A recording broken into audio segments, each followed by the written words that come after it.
The night I was admitted to the hospital, my sister Linda held my hand in the emergency room and told me everything was going to be okay. She said she would be back first thing in the morning, before her kids woke up, before work. She would be there. My brother Marcus, who had driven me to the because I had called him when I could not drive myself, stood by the door with his jacket still on and said he would bring me a care package tomorrow. The things I liked, the magazines I never bought myself, the good snacks from the place on Elm Street.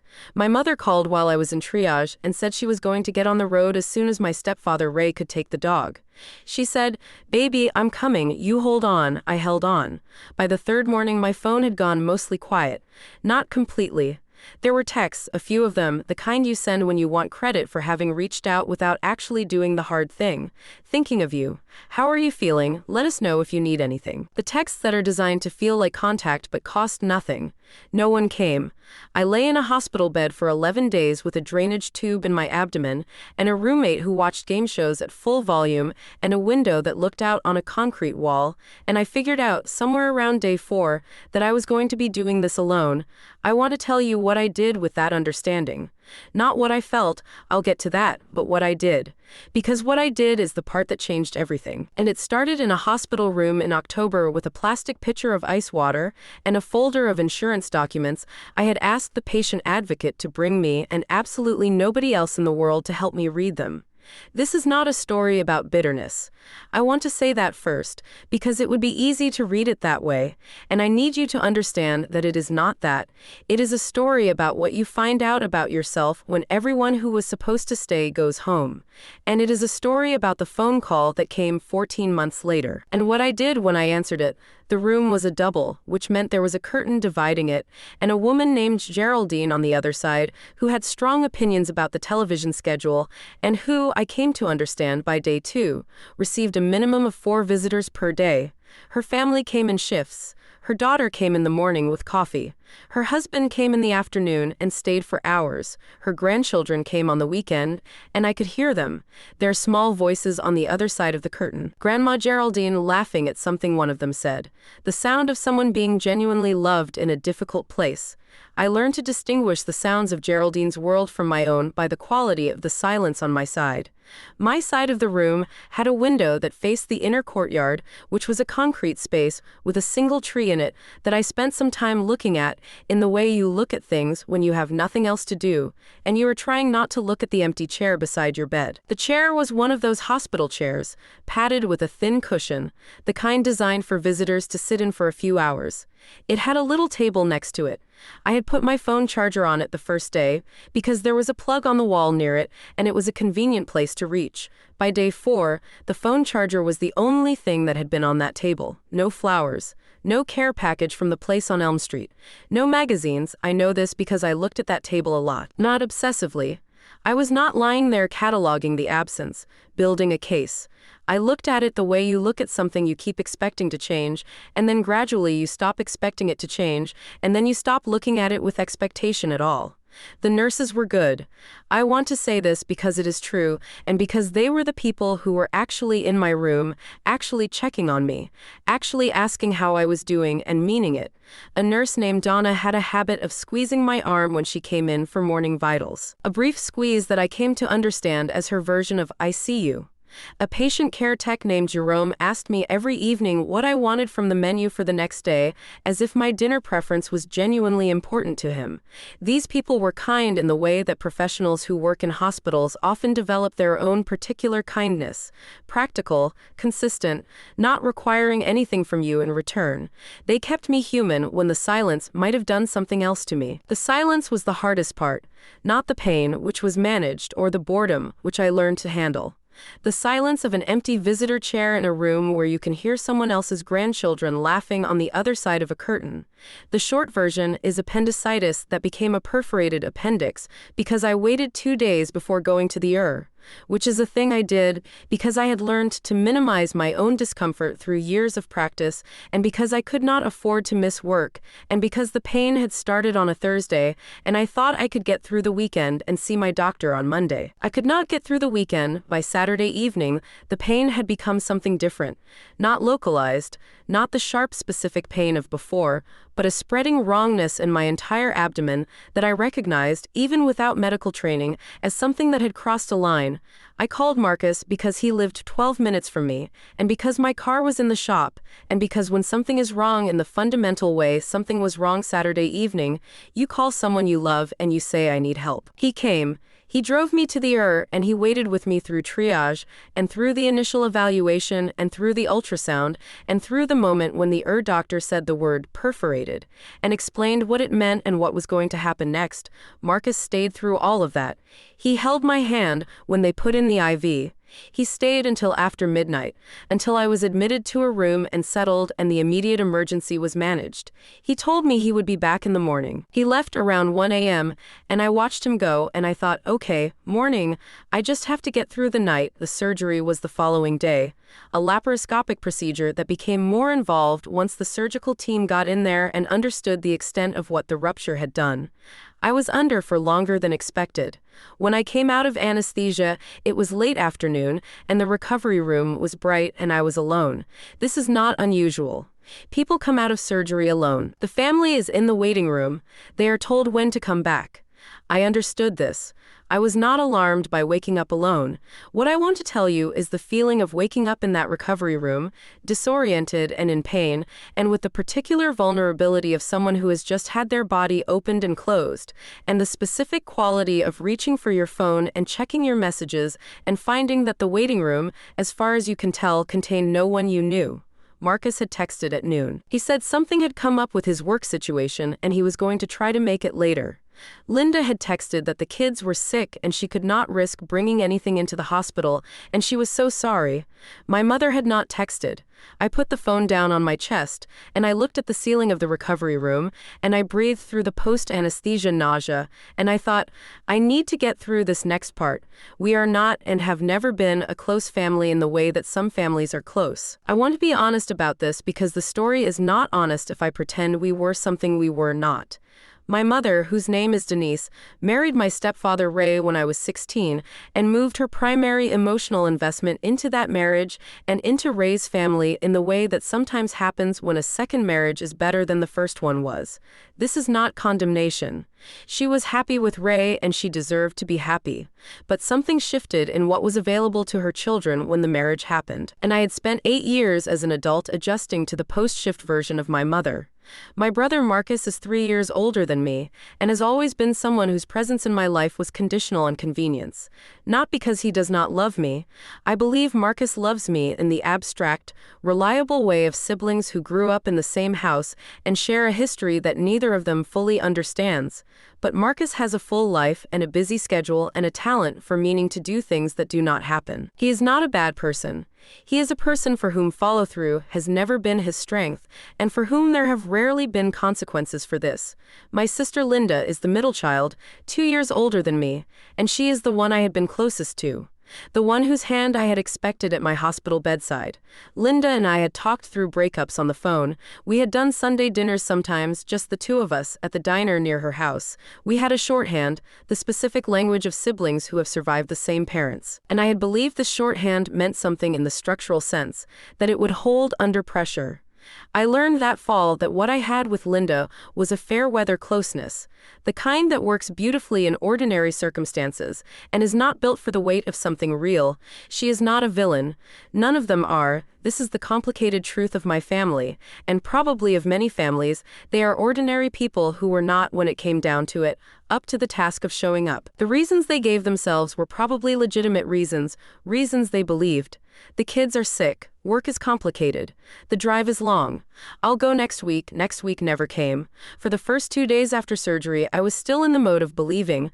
Believing is the right word, because it is what I was doing, actively constructing reasons why they had not yet come that had nothing to do with them not coming.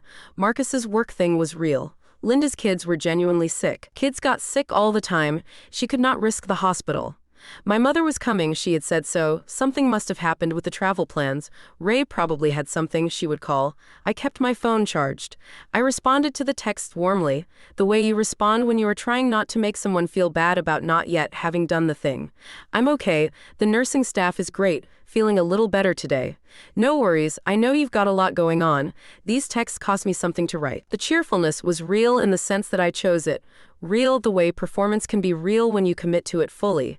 I asked Donna the nurse on day 2 if any visitors had come while I was sleeping. She said no, not that she knew of, but she would let me know if anyone came to the desk. No one came to the desk. My friend Priya from work came on day 3. She is not family and she did not have to come, and she came with a tote bag of things she had assembled at the drugstore, hand lotion, a card with a drawing of a cat that she knew I would find funny, a thriller novel she had already read and annotated with small tabs at the parts she thought I'd like. She sat in the visitor's chair for 2 hours and talked to me about ordinary things, work things, the kind of conversation that makes you feel like you are still a person connected to a regular life. When she left, she squeezed my hands and said, "I'll come back Thursday." She did come back Thursday. I thought about this a lot in the days that followed. Priya, who was not family, who owed me nothing beyond the ordinary warmth of workplace friendship, who had her own life and her own schedule. She came. She put the things in a bag and she drove to the hospital and she sat in the chair and she came back when she said she would. I did not say any of this out loud because I was still in the believing stage, but the comparison was there, quiet and factual, and it was beginning to do something in me that believing was slowly losing the power to undo. Day 5. I know it was day 5 because I had started making small marks on the notepad the hospital had given me. Not a tally. I was not doing a tally, but I was writing down each day's practical things, and the days were numbered at the top, and day 5 is the day I stopped writing. They'll probably come tomorrow at the bottom of the page. My mother called on day 5. It was a Sunday, I remember, because Geraldine's whole family was there, and I could hear all of them through the curtain. The particular noise of a full family in a small space.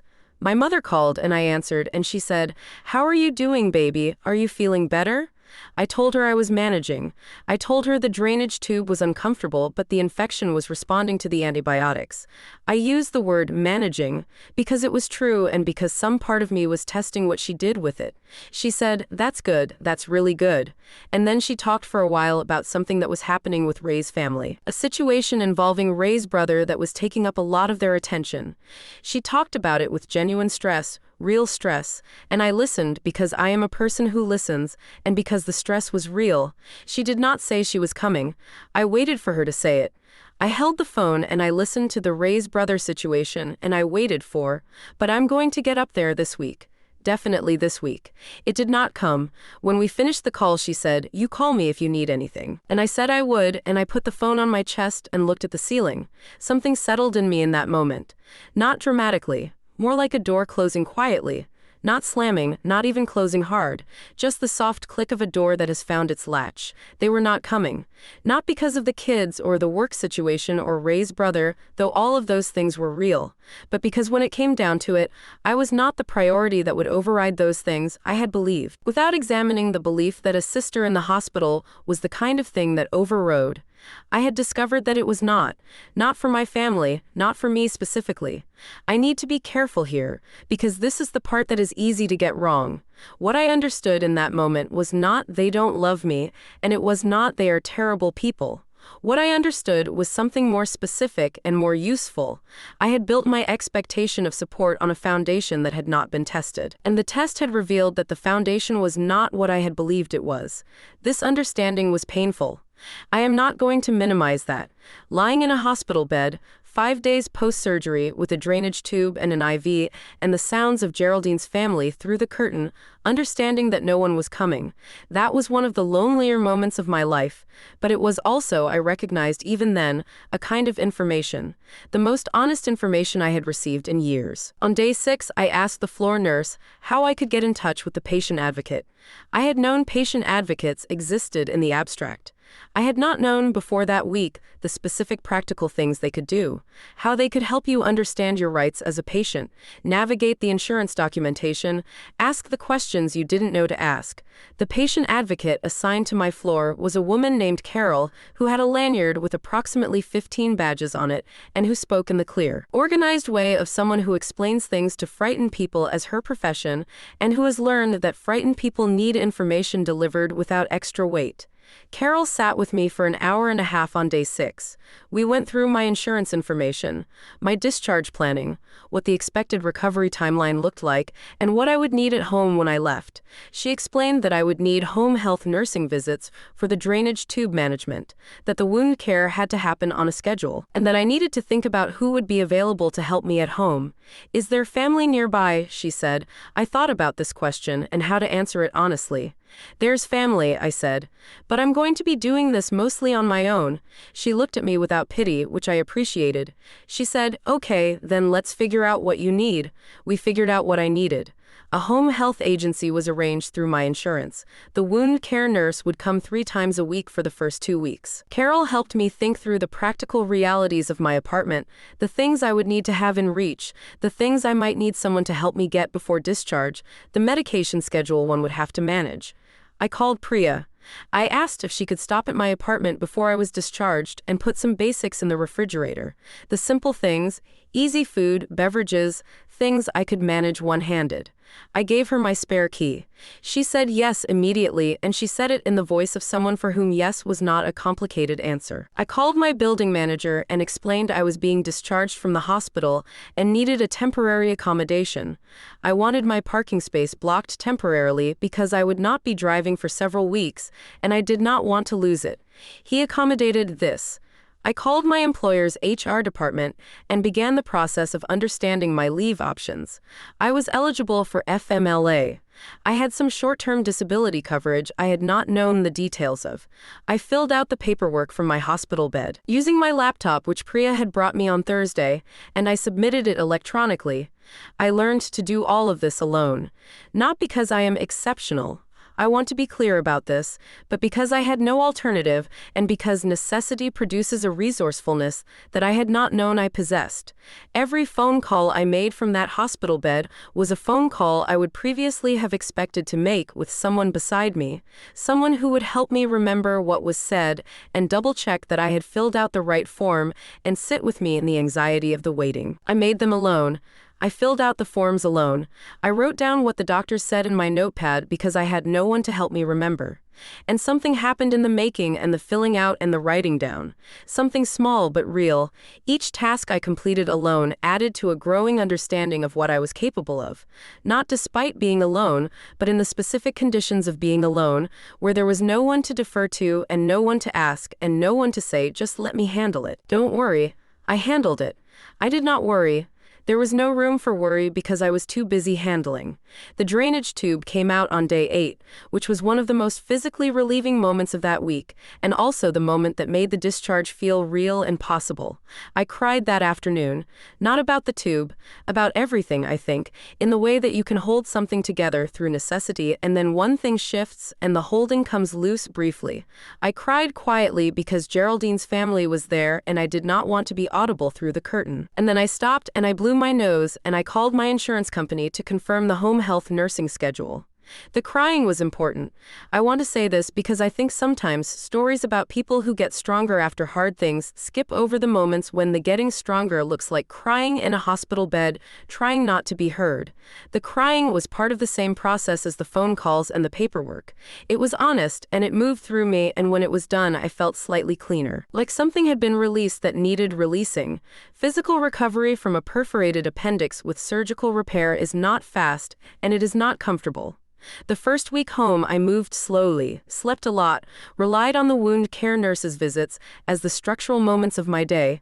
Her name was Patricia, and she was efficient and warm and told me on her 3rd visit that I was healing well and that I was managing the care instructions as well as any patient she saw. "Do you have people checking on you?" she asked. "I have a friend who checks in," I said. "Good," she said. She didn't press further. I appreciated that she didn't press. Priya came twice a week in those first 2 weeks. She brought food sometimes, real food, the kind you don't realize you are missing until someone puts it in front of you. We watched television together on her visits, the comfortable television of 2 people who do not have to talk if they don't want to. She did not treat me like I was fragile. She treated me like a person who was recovering, which is a different and better thing, my family texted. The texts continued, "Hope you're feeling better, thinking of you, let us know if you need anything." I responded. I was not cold in my responses, but I stopped performing warmth I did not have the bandwidth to generate, and my responses became shorter and more factual. "Healing well. The home nurse is helpful. I'll let you know, no one noticed the change in temperature. Or if they noticed, they did not say so." I spent a lot of time in those early weeks of recovery thinking. When you are moving slowly and sleeping a lot, and the world has contracted to your apartment and the wound care nurse's schedule, you have time to think in a way that ordinary busy life does not usually allow. I thought about what had happened and what it meant and what I wanted my life to look like on the other side of it. I thought about what kind of person I wanted to be, not in the abstract, but specifically.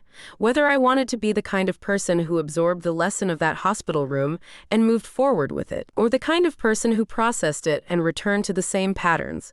I decided, somewhere in week 2 of recovery, that I was going to move forward with it. I left the hospital on a Thursday morning, 11 days after I had been admitted. Priya drove me. She had offered without my asking, which I did not tell her mattered as much as it did. She pulled up to the discharge entrance in her blue Subaru with a blanket she had put in the back seat because she knew I might be cold, and she helped me into the car with the careful attention of someone who understands without being told that certain movements are going to hurt. We did not talk much on the drive home. Priya is good at knowing when the thing that's needed is presence rather than conversation. She drove, and I looked out the window at October doing its thing in the trees along the highway, the particular orange gold of late October in North Carolina, and I felt something I can only describe as the body's recognition of being in motion again, of the world extending beyond a window that looked at a concrete wall. My apartment felt both smaller and more mine than I had remembered it. Priya had been in while I was hospitalized. The food in the refrigerator, fresh flowers on the kitchen table that she had not mentioned putting there, a note on the counter that said, "You've got this," in her handwriting. I stood in my own kitchen for a moment and looked at it and felt the specific emotion of returning to your own space after being away in difficulty, which is gratitude mixed with relief, mixed with something that might be love for the ordinary things you have taken for granted. I sat down carefully in the armchair by the window and I let myself be home. Linda called that day. She said she had been thinking about me and hoped I was doing okay and that she was so relieved I was out of the hospital. She said, "I'm so sorry I couldn't get there. It was just the timing with the kids and everything." "I know," I said. "You should have said if you needed something," she said. I held the phone and I thought about this. You should have said if you needed something, as if I had not needed something obvious. As if a person in a hospital for 11 days after surgery does not self-evidently need the presence of the people who love them. As if need required explicit announcement. "I'm okay," I said. "I'm handling it." "You're so strong," she said. I understood in the particular way you understand things after a period of enforced clarity that "you're so strong" was doing a lot of work in that sentence. It was performing admiration while simultaneously explaining why she had not felt the urgency to come. Strong people manage. Strong people are okay. Strong people do not actually require you to show up. "Thank you," I said. After the call, I sat in my armchair, and I looked out the window at the October trees, and I decided that being strong was going to mean something different from now on. It was not going to mean being available without limit. It was not going to mean absorbing the absence of people who should have been there and calling the absorption strength. It was going to mean building a life that was genuinely mine. That did not depend on the people who had demonstrated their reliability and found to be unreliable. This was not bitterness. I keep saying this, and I will keep saying it because it is true. It was a decision, clear-eyed, rational, made from the armchair by the window in the apartment where I was going to rebuild my life. I turned my face toward the trees. I started rebuilding. The first 3 months were the hardest and also, in a strange way, the most clarifying of my adult life. Physical recovery took until January. Full recovery. The kind where you stop thinking about the incision every time you move, where you sleep through the night without the drainage tube anxiety dreams that I had had for the first month home, where your body feels like your body again, took until January. I was patient with this in a way I had not previously been patient with myself, because I had learned in that hospital room that my body had done something extraordinary and deserved to be treated accordingly. I went back to work in mid-November on a modified schedule that my HR contact had helped me arrange. I am a billing specialist for a medical practice, which means I spend my days in the specific bureaucracy of healthcare administration. And the familiarity of that work in those first weeks back was stabilizing in a way I had not expected. There is comfort in knowing a system and being competent within it. And coming back to a system I knew after weeks of navigating systems I had not known felt like solid ground. Priya and I had dinner once a week. This became a thing, a real thing, not because we explicitly decided it would be a thing, but because it happened enough times in a row that it was. We tried different restaurants in the rotating way of two people who like food and like each other's company and have no strong preference about where they eat. These dinners became, over those months, the most consistent social anchor in my life, and I want to tell you that I was not embarrassed by this. I had learned the difference between the people who showed up and the people who meant to, and I was not going to diminish the ones who showed up by being ashamed that there were only a few of them. I also made some changes that I had been meaning to make and had not made. I started therapy in December. Not crisis therapy. I was not in crisis, but the kind of therapy that is about understanding your patterns and your history and the decisions that got you to where you are. My therapist's name is Dr. Okonkwo, and she has a way of asking questions that make you feel the answer has been inside you the whole time, waiting for the right question to let it out. We talked about my family. We talked about the hospital. We talked about the long pattern of me being the capable one, the one who managed things, the strong one, and what that pattern had cost me over the years, and what had been revealed when the pattern was tested. I went to the gym for the first time in 2 years, starting carefully in January per my surgeon's sign-off, and discovered that exercise did something to my emotional baseline that no amount of cognitive work had quite accomplished, a physical processing of things that had needed processing. I made a budget and stuck to it. I grew my emergency fund because the hospital bills had depleted my savings substantially, and because I had learned in a very concrete way what it meant to be in a medical crisis without a financial cushion. I learned my insurance policy in detail. I called the hospital's financial assistance department and negotiated a payment plan that was manageable. I handled all of it. By spring, I had handled all of it. My family and I were in contact, texted. Occasional calls, my mother's birthday dinner at a restaurant in March where I sat across from her and Ray and talked about ordinary things and felt the distance between us not as a wound but as a fact. The distance had always been there. I could see it clearly now. That was the difference. By summer, my life was different from what it had been before the hospital. Not dramatically, not in ways that would have been visible from the outside, but structurally different, the way a building is different when the load-bearing walls have been identified and reinforced. I knew who I was. I knew who I could count on. I knew what I was capable of. I had been quietly and thoroughly building a life that was mine. The call came on a Tuesday evening in late November, 14 months after I was discharged. I was making dinner, pasta, something simple, something I make when I want the comfort of a predictable task, and my phone buzzed on the counter and I looked at it and saw Linda's name. This was not unusual in itself. Linda and I talked sporadically, on the phone sometimes, but the time was unusual. 7:15 on a Tuesday evening is not when Linda typically calls. She is usually getting her kids to bed at that hour, and there was something about seeing her name at 7:15 on a Tuesday that made me set down the pasta spoon and pick up the phone. "Hey," I said. "Hey." Her voice was different from her usual voice, tighter. "Do you have a minute?" "Sure," I said. "What's going on?" A pause. The pause of someone deciding how to begin something they have been thinking about beginning. "It's Marcus," she said. My stomach moved. "What about Marcus?" "He's in the hospital," she said. "It happened yesterday. I've been trying to figure out how to.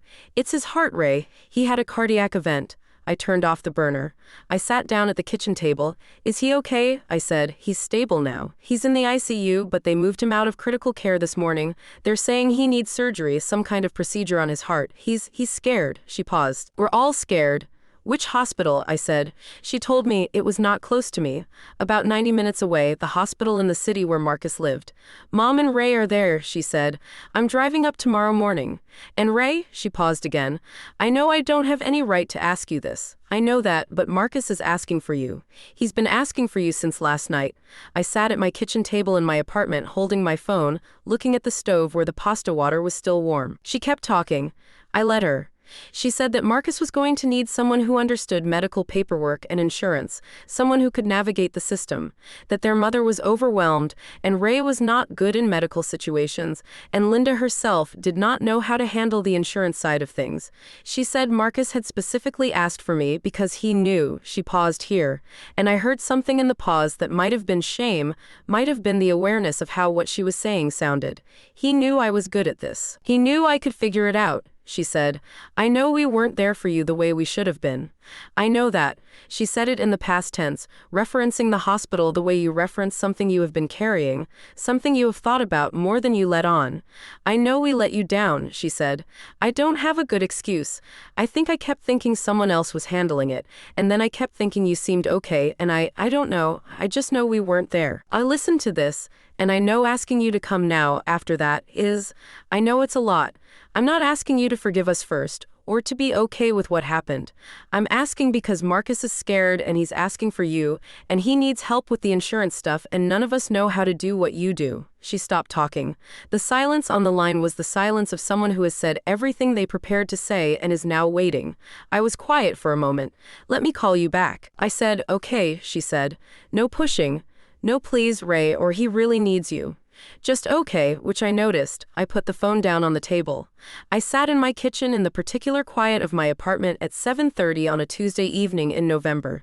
The apartment I had been building into a life for 14 months, the furniture I had finally replaced, the bookshelf I had assembled by myself with a YouTube tutorial, the emergency fund in my savings account, the weekly dinners with Priya, the therapy sessions with Dr. Okonkwo, the gym, the knowledge of my own insurance policy. Everything I had built in 14 months was present in that quiet apartment, and I sat in the middle of it, and I felt its realness, and I thought about what I was going to do. I did not call Linda back right away. I took the pasta off the stove, and I made myself a plate, mechanical, automatic, and I sat at the table and I ate it, and I thought about the chair by my hospital bed with the phone charger on it and nothing else. I thought about day 3 when I understood the believing stage was over. I thought about Geraldine's family through the curtain, the daughter with the morning coffee, the grandchildren on weekends. I thought about Donna the nurse squeezing my arm and Jerome asking about my dinner preferences, and Priya with the tote bag from the drugstore and the annotated thriller novel. I thought about the calls I made from my hospital bed, the insurance company, the patient advocate, the HR department, the building manager. I thought about the way each call had felt at the time, the combination of necessary and terrifying, and then, as they accumulated, something else. Something that looked like competence. Something that looked like me. I thought about Linda saying, "You're so strong" on the phone the day I came home. The way that sentence had explained and excused simultaneously. You're so strong, which is why I did not need to come, which is why you were fine without us. I thought about Marcus asking for me from his hospital bed. Scared, Linda had said. He's scared. I knew what it was to be scared in a hospital. I knew it with my body, in the specific physical memory of waking up from anesthesia in a recovery room and reaching for my phone and finding the waiting room empty. I knew what it was to be in a place where everything was uncertain and painful and unfamiliar, and to want someone who knew you to walk in the door. This knowledge did not make the decision simple, but it made it honest. I also thought about my therapist, about the distinction Dr. Okonkwo had helped me draw between two different things that looked similar from the outside. The first thing was the pattern I had been in before, absorbing the absence of people who should have been there, calling the absorption strength, continuing to be available without limit and without honest accounting of the cost. The second thing was something different, a choice made with open eyes from a self that was not the same self that had lain in that hospital bed. A choice that was not about erasing what had happened, but about deciding what kind of person I was going to be with the information I now had. These were different things. I had learned to tell them apart. I washed my plate. I made tea. I sat back down at the table. I thought about Marcus, not the abstract idea of Marcus as a person who had not come when I needed him. The actual Marcus, my brother, 3 years older, who used to let me sit in his room and listen to his music when I was 12 and the house was loud and I needed somewhere quiet. Who had driven me to the at midnight without complaint, who had held my hand through triage, who had left at 1 in the morning and had not come back. Both of these things were true. I sat with both of them. I called Dr. Okonkwo's voicemail and left a message that I needed to talk. Then I called Priya. She answered on the second ring. I told her what had happened. All of it, Marcus's heart, Linda's call, the request, the specific nature of the request, which was not just come be with your family, but come help with the paperwork. Come navigate the system. Come do the thing you're good at. Priya listened without interrupting, which she is good at. What do you want to do? She said when I finished. I don't know yet, I said. I know what I'm capable of doing. I know that if I go there, I can help. I know the insurance side of a cardiac procedure, and I know how to talk to hospital staff, and I know how to organize the questions you need to ask. I can help. That's not what I asked, Priya said. I was quiet for a moment. I know. What do you want to do, Ray? I thought about this. The real question, the question beneath the practicalities. What did I want? I wanted Marcus to be okay. This was true and uncomplicated. I wanted my family to understand what they had done. Not to punish them. I had spent 14 months not wanting to punish them, which had confused me at first because punishing them seemed like the logical response to what had happened, but punishment had never been the thing I was after. What I had wanted was honesty. The acknowledgement that I had been left alone, that it had mattered, that they saw it. Linda had said, I know we let you down. She had said it plainly, without dressing it up or justifying it, or asking me to accept it before she could continue. She had said it and stopped talking. This was not nothing. I think I'm going to go, I said. Okay, Priya said. Not because they deserve it, I said. Not because I'm the strong one and I can handle it. Because Marcus is scared in a hospital bed asking for me, and I know what that is. And I'm not going to be the person who doesn't come. That makes sense, Priya said. But I'm not going there to pretend nothing happened, I said. I'm going as myself. The person I am now, not the person I was before. What does that look like? She asked. I thought about it. It looks like I help with the things I can help with. It looks like I'm honest if they ask me about the hospital, my hospital, what it was like. It looks like I don't absorb what happened into silence and move on like it didn't happen. And it looks like I come home when I need to come home, not when they're ready for me to leave. That sounds right, Priya said. I called Linda back. I'm coming, I said when she answered. I'll be there tomorrow morning. The silence on her end lasted about 3 seconds. Thank you, she said. And then, I mean it, Ray. Thank you, I know you do, I said. I went to pack a bag. I was organized and efficient about it, the same way I had been organized and efficient about the insurance paperwork from my hospital bed. I packed what I needed, not more. I set my alarm. I went to bed. I did not sleep immediately. I lay in the dark in my apartment and I thought about what tomorrow would look like. The hospital, my family, Marcus's scared face, the paperwork I would help navigate. I also thought about something Dr. Okonkwo had said once, early in our sessions, that had stayed with me. She had said that the strongest position you can be in any relationship, is the one where you are choosing rather than reacting. Where you know your options and you have considered them and you have decided, from a clear and stable place, what you want to do. I was choosing, not because I had no alternative, not because I could not say no. I could say no. I had thought about saying no. I had sat with it for an hour and eaten pasta and thought about it thoroughly. I was choosing because I had looked at all of it, the empty chair, the 14 months, the self I had built in those 14 months, and I had decided that this was who I was. Not the person who absorbed the damage silently, not the person who performed strength, so no one felt obligated to come, not the person who said yes from a place of depletion, the person who came from a place of fullness, knowing what she had and what she was, and what she chose to give. I fell asleep. I woke up. I drove 90 minutes to the hospital where my brother was. Marcus was in a room on the 4th floor with a window that looked out on a parking structure, which I noticed immediately in the way I notice hospital windows now. He looked smaller than I expected. Not smaller than the last time I had seen him. He had lost weight since then. Marcus is always either gaining or losing weight depending on what season of himself he is in, but smaller than the idea of him I had been carrying, the older brother-sized idea that lives in your head when you have known someone your whole life. He looked at me when I came in, and something in his face changed. The particular change that happens when a person has been braced for a long time and something arrives that lets them unbrace slightly. You came, he said. I came, I said. I sat in the chair beside his bed. Not the same kind of chair as the one in my hospital room. This one had better padding, but the same function. The visitor's chair. I sat in it and I looked at my brother and I said, "Tell me what's happening, from the beginning." He told me. I listened and I took notes, and when the cardiologist came in 40 minutes later, I had a list of questions. The cardiologist was thorough and clearly appreciated that someone in the room was organized enough to have a list. Marcus watched me do this with an expression I could not quite name. After the cardiologist left, Marcus said, "I'm sorry I didn't come when you were in the hospital." I looked at him. He said it directly, without preamble, without working up to it. "I kept telling myself I would go the next day," he said. "And then, I don't know, it was easier to keep telling myself that than to actually go. I'm not going to explain it. There's no explanation that makes it okay." "No," I said, "there isn't." "Are you okay now? After all of it?" "I'm better than okay," I said. And this was true, not as a performance, not as a way of making him feel better. I was better than okay. The 14 months had produced something in me that okay did not fully describe.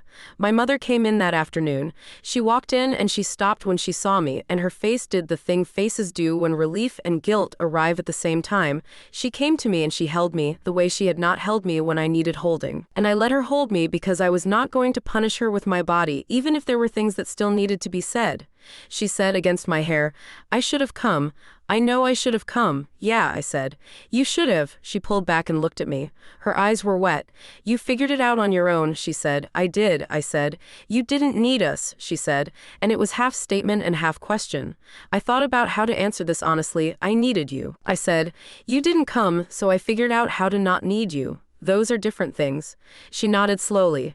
She looked at me the way you look at someone you thought you knew completely and have just discovered you underestimated. "I'm glad you came," she said. For Marcus," I said, "and for myself. I'm not going to be the person who doesn't come." I stayed for 3 days. I helped Marcus navigate the insurance pre-authorization for his procedure. I helped my mother understand the post-procedure care instructions in the way the doctors explained them and the way she needed to hear them. I talked to the social worker about discharge planning. I organized the family communication so that everyone knew what was happening without my mother having to repeat herself 5 times a day. I did all of this as myself, not the performing strength version of myself, not the absorbing damage version, but the person I had built in 14 months of knowing exactly what I was made of. I came home when I had done what I had come to do, and I told Marcus I would check in, and I told my mother to call me if she needed help with the follow-up appointments. And I meant both things. On the drive home, 90 minutes, the November trees bare now, the same highway I had driven to get there, I thought about what Dr. Okonkwo had said to me in one of our early sessions, back when I was still close enough to the hospital that I could see it clearly. She had said, "What do you want to do with what you know now?" I had not had an answer then. I had said I wasn't sure yet. I knew now. I wanted to live as a person who had learned something irreversible and had let it make her better rather than smaller, who had built a life that was genuinely hers and who could choose from the security of that life what and how much to give, who came when she chose to come, from fullness rather than fear, and who was honest about what she needed and what she would not absorb. Who was nobody's "she'll handle it," who was nobody's "she's so strong she doesn't need us," who was, simply and completely and at long last, her own person. I drove home. Priya texted to ask how it went. I said I'd tell her at dinner Thursday. She sent back a thumbs up. I parked in my parking space in my building. I carried my bag upstairs to my apartment. I turned on the lights, which came on all at once and filled the space with the warm, ordinary light of home, my home, built from scratch, made from what I found in myself when there was nothing else. I put on the kettle. I stood in my kitchen and I listened to the quiet of the apartment, which was not the quiet of an empty visitor's chair, but the quiet of a life that was full in all the ways that mattered. And I thought, I figured it out. Not the medical billing or the insurance paperwork or the wound care schedule, though I had figured all of those things out too. I had figured out what it meant to be someone whose foundation was real, someone who had been tested and had found, to her own surprise, that what was underneath was solid. The kettle boiled. I poured my tea. I sat by the window. Outside, November was doing what November does, the last of the leaves coming down, the sky the particular gray of a season winding down, and another one beginning. I watched it for a while. Then I picked up my phone and called Dr. Okonkwo to say I had something I wanted to talk about on Thursday. Something good, I told her. Something that I thought was finally finished becoming what it was supposed to be. She said she would see me then. I put the phone down. I drank my tea. I was home.